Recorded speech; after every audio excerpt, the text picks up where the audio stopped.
This morning our scripture reading is from Deuteronomy, the book of Deuteronomy, chapter 16, from verse 1 to 17. Deuteronomy, chapter 16, verse 1 to 17.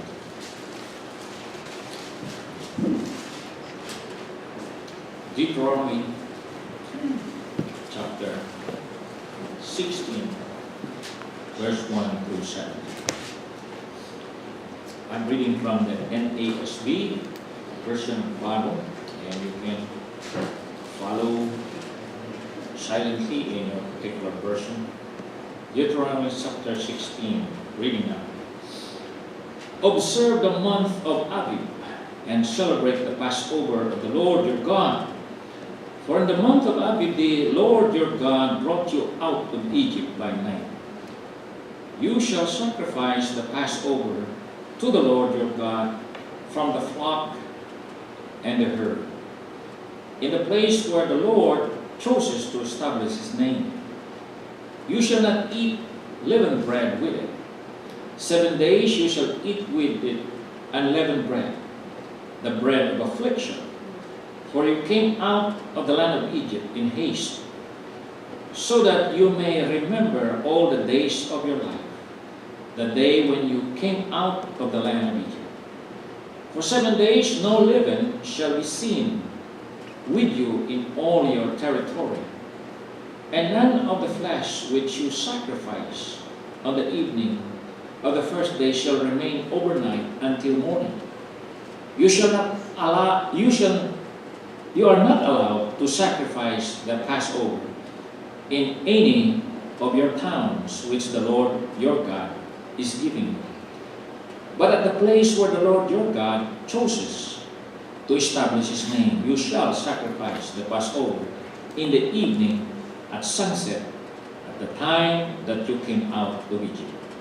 You shall cook and eat it in the place which the Lord your God chooses. In the morning you are to return to your tents. 6 days you shall eat unleavened bread, and on the 7th day there shall be a solemn assembly to the Lord your God. You shall do no work on it. You shall count 7 weeks for yourself. You shall begin to count 7 weeks from the time you begin to put out the sickle to the standing grain. Then you shall celebrate the Feast of Weeks to the Lord your God with a tribute of a freewill offering of your hand, which you shall give just as the Lord your God blesses you. And you shall rejoice before the Lord your God, you and your sons and your daughter, and your male and female servants, and the Levite who is in your town, and the stranger, and the orphan, and the widow who are in your midst, in the place where the Lord your God chooses to establish his name. You shall remember that you were a slave in Egypt, and you shall be careful to observe these statutes. You shall celebrate the Feast of Booths 7 days after you have gathered it from your threshing floor and your wine bag. And you shall rejoice in your feast, you and your son and your daughter and your male and female servants, and the Levite and the stranger, and the orphan and the widow who are in your town. 7 days you shall celebrate a feast to the Lord your God in the place which the Lord chooses, because the Lord your God will bless you in all your produce and in all the work of your hands, so that you will be altogether joyful. 3 times in a year all your males shall appear before the Lord your God in the place which he chooses, at the Feast of the Unleavened Bread, and at the Feast of Weeks, and at the Feast of Booths. And they shall not appear before the Lord empty-handed. Every man shall give as he is able, according to the blessing of the Lord your God, which he has given you. May the Lord bless the reading of his words. They all be sit. Let us pray. Father in heaven, we thank you that you are here in our midst. and your Spirit is moving among us. I pray that you will speak to us afresh. Hide this poor man behind the cross of Christ. May you come down to empower him. Give him utterance from you alone. There is nothing but dust before you. Empower us that we may hear you and may see you in a new way. We ask in Jesus' name. Amen. Thanksgiving is fast approaching. Have you made your turkey ready? Turkeys are passing by here almost every morning. Even calling on people. We're here. What makes Thanksgiving celebration different than other celebrations, you think? Well, all celebrations have good food. In fact, they are in abundance, especially Thanksgiving Day. But not only that, even at Christmas, plenty of food. All these celebrations also we have families and friends gather, travel long distance, just to be able to get together. That's common when it comes to Thanksgiving, Christmas, and other special occasions. But I think one of the differences of Thanksgiving is that, one, this is a celebration where special emphasis is given to the food that you prepare. And that's why people, business-minded, they raise a lot of turkeys, turkey farms, because on Thanksgiving Day, it's like you're out of the spirit of Thanksgiving if you don't have a turkey in your table. And so I think that's one of the reasons why Thanksgiving is a little unique, because there's special emphasis on a particular food or decoration or whatnot. And those preferences for particular food, for example, turkey, for instance, it points to a certain point in the history of this country. Do you know why turkey is a tradition of Thanksgiving? You know the connection of that?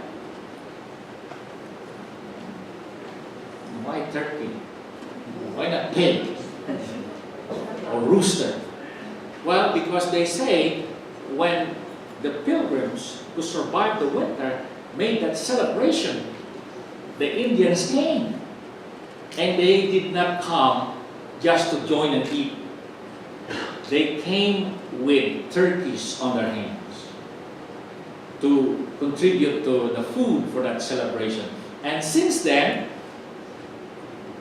people in this country recognize that act of generosity and kindness of the Native Americans.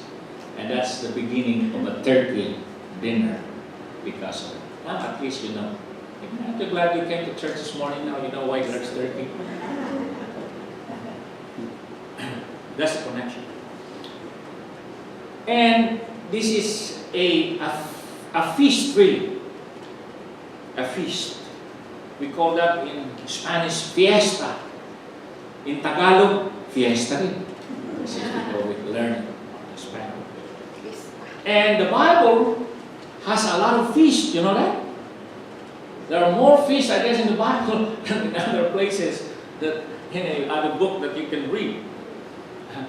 And the question is, what are the significance of these fiestas? We have a fiesta in our barrio.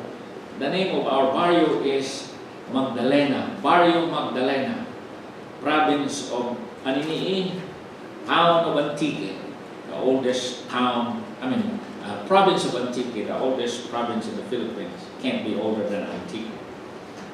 So, what is, I noticed in the fiesta, like in our barrio, people gather from many places. You don't have to invite them, they just come. People go home from faraway places, from Canada, from the US. In fact, my cousin was urging me, please come to our fiesta this coming January.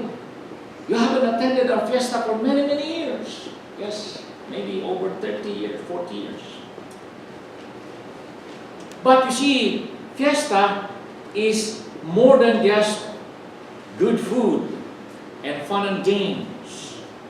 In our town, we have it's not the bullfight, but the pasungay, the fight between carabaos or water buffaloes.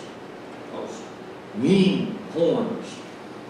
And that's one of the primary attraction of fiesta.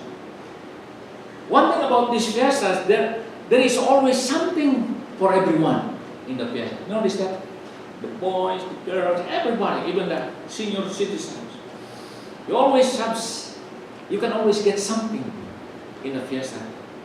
Finding new friends, experiencing new experience, hearing new stories, all kinds of stuff you hear in the fiesta. And every year, there's always, you can say that every year's fiesta is different than other years. New events, new experience. And yet, at the same time, all fiestas are the same. Same banderitas, decoration, same procession, same crowd. What are the ideas that surrounds a fiesta? One thing is that a fiesta is characterized by abundance of many things. Of course, abundance of food is number one. I haven't heard a home that ran out of food because of the fiesta. There's always extra, plenty of food. Yeah, fiesta is also an event characterized by happy atmosphere, happy people walking around, happy faces you'll see.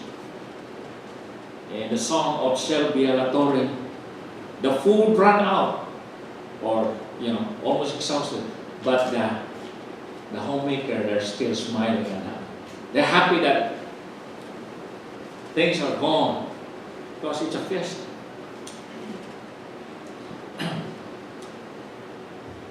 You see, the fiesta is not necessarily you are celebrating the main event. In our barrio, the main event is the procession of the patron saints, Saint Magdalena, Santa Maria Magdalena, whatever you name it. That's the patron saint. It's supposed to be honoring this saint. And there's a band that they hire to lead the procession. All the kids are following, and they have the statue being paraded in the middle of the village or the town. But some people, they're there in the fiesta not necessarily to honor the patron saint or whatever. They're there for some other reasons. They may be there for the gambling that are rampant in fiesta. They may be there because of the dance. You can dance the most beautiful girl in town. You're in fiesta. They may be there for the reunion. They may be there for the wine or the tuba, or all of them. Everybody has their own agenda why they are in a fiesta. But it's always a happy thing. Well, in the scripture reading that we read, God mentioned 3 fiestas, feasts. There are many, like I said, in the Bible, but on this particular section of the Bible, there are 3 feasts that are commanded by God to be celebrated. I guess more special than other feasts. All feasts are celebrated, but there's something quite extraordinary on these 3 fiestas. And there's an instruction on this fiesta. So the question is, why are these fiestas put together in one category? What are their differences among them? And what are their similarities? That's what we would like to examine this morning as we think of the coming fiesta of Thanksgiving. First of all, these are the feasts, these 3 feasts, that requires, these are the only 3 feasts that requires all the fighting men of Israel to be gathered in Jerusalem. All other feasts, they can all stay home. But on these 3 feasts, every fighting able man of Israel must be in Jerusalem. 3 times a year, God commanded them to do this feast and be gathered in Jerusalem. We're talking only of fighting men. But if the wives and others would like to come, they can come along. But it's required for all able fighting men. All other feasts doesn't require this. And you read in verse 16 and 17 why. It says, 3 times, verse 16, in a year all your males shall appear before the Lord your God in the place which He chooses. Well, later on it's Jerusalem.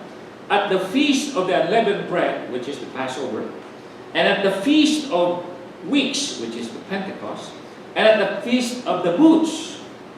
And they shall not appear before the Lord empty-handed. They have to have something to offer to the Lord. Every man shall give as he is able, according to the blessing of the Lord your God, which He has given. Now, that doesn't explain much, but if you go to Exodus 34, verse 23, it repeats again. Only this time, it gives you a more precise purpose. 3 times a year, all your males are to appear before the Lord your God of Israel. Why?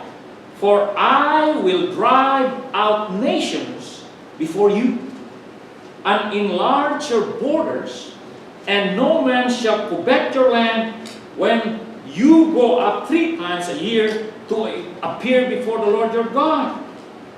You see, here we're given why God requires all the able fighting men of Israel to appear. Probably in our time, that's like 18 and above. And that's the starting age, 18. The cut off, maybe 60, I don't know, maybe 50. But the purpose is that God says, because I will drive out nations before you and enlarge your borders, and no man shall covet your land when you go up 3 times. You see, God will protect His people. People during those days, as even today, they want to get what is yours. Do you know there are people like that? They want what is yours. And you don't have to really figure out that that's the way man is in his nature. I don't know about you, but sometimes I look at what you have and I like that. It's just that I can't get it because I'm now a converted man. Some people, they scheme around to get what you have. And when you watch the kids, when I was a little boy, we all ate on the same table. You still do that? Or you ate in front of TV. Because today, they don't have, family gathering anymore. Why? Well, Junior would like to eat watching his cartoon. Dad wants to eat watching his football. And Mom wants to eat in the kitchen. So, that is division already. But when we were experiencing at the time, we ate together, and Mama will distribute the chicken or the fish. I don't particularly looking at my plate. I look at my brothers, what they got. I want what they have. Like my brother, he always wants the iwi of the manok, meaning the behind of the chicken. I don't know why others would like, what pak, man. And we're not content with what we got. That's the nature of man. From a small kid to a grown-up, to a village, to a town, to a city, to a country. That's why we have what we call an armed forces. We spend billions of dollars to spend to our armed forces. We train men like IG and many others to become soldiers and sailors and airmen because we want to protect our country and our people would like to get what we got. You know what happened in World War II? Japan would like to have the Philippines. If it's not for the Americans who help us drop the Japanese, you and I will be speaking Quran. Japanese language. That's the Japanese term.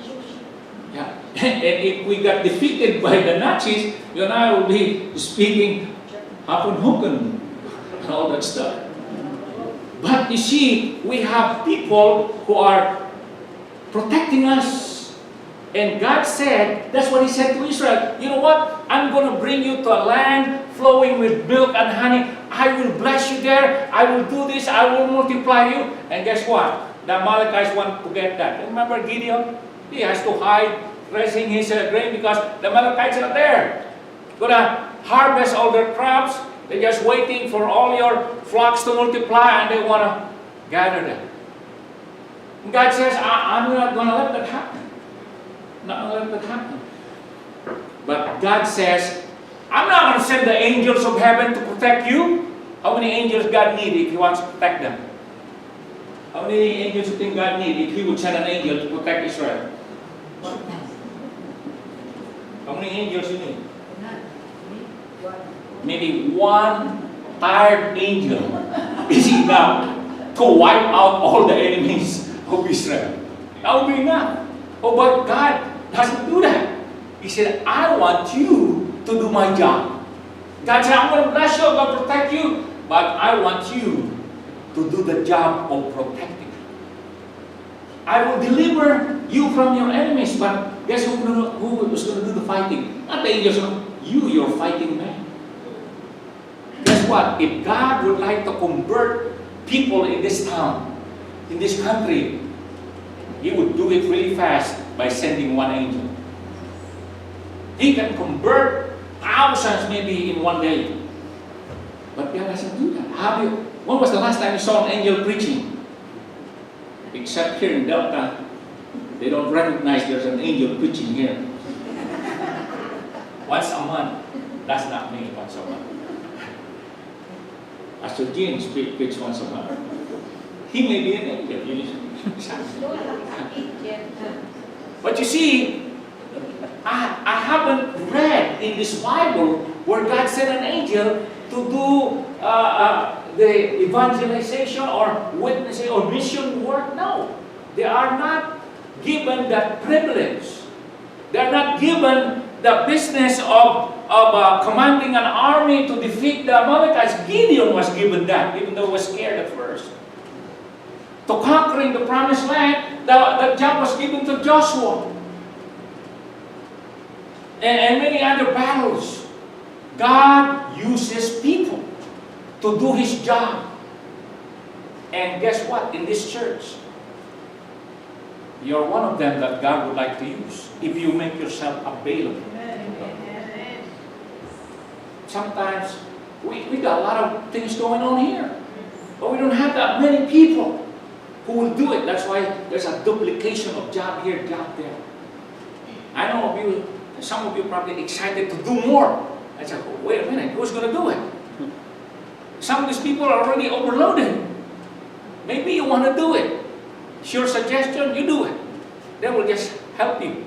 But see, the problem is, that's why even Jesus during His time, what? The harvest is plenty, but the laborers are few. He said, praying for the Lord of the harvest, He sent more laborers. Maybe that's what we need to bring every Saturday, every time we pray. Lord, we want more people in Delta Baptist Church. Because we want to do more, but there are many of us. Because God, you see, that's why God says, I'm going to do all this fighting. I'm going to give you victory against your enemies. I'm going to prevent them from trying to grab your land. No man shall covet your land. They want the promised land. They want this prosperous land. But God said, I'm going to stop them. But guess who's going to do that? Your fighting man will do that. That's why I want them here 3 times a year. You know that God has many battles to fight out there. That's why we're here every Sunday. Not just because it's a Sunday and something to do. No, we're here to hear what God's plan is. Maybe for you? What is God's plan for you? What is it that He's asking you to do? What can you contribute to the battle plan of God in this church and out there? Because if coming to church is just to fulfill a religious obligation, you're totally wrong. You don't understand what church is. And that's what's happening in many churches. The people of God don't understand why they go to church. That God has a business to fulfill. He promised many things, but He needs people to do it. He could have done it without you and I. One angel can do the job. Oh, but angels are not privileged. It's just a favor to do the service of God. And it's not going to be forever. Jesus will be coming soon and all this will be over. That's why God says, I want those fighting men 3 times a year. They will not forget it. Why? It coincides with the feast. You know that people always remember feast? That's one of the hardest things to forget. You might forget your birthday, but the feast, I know. You ask me what are the birthdays of my grandkids and some of my children. I know the month, but I don't know the date. Oh, but you ask me what is the date of the fiesta in my barrio? The last Saturday of January, whatever the date may fall. Fiestas are hard to forget. That's why God coincided to these 3 fiestas, this feast, the gathering of this fighting men. So they will not say, oh, you know what? I missed to exit in my calendar. No, because it is a feast. It's the thing that is celebrated nationwide. You can't miss it. You have no excuse for not showing up. Then you turn this thing off, it's getting too hot. I still got 30 minutes or so in my sermon. Thank you.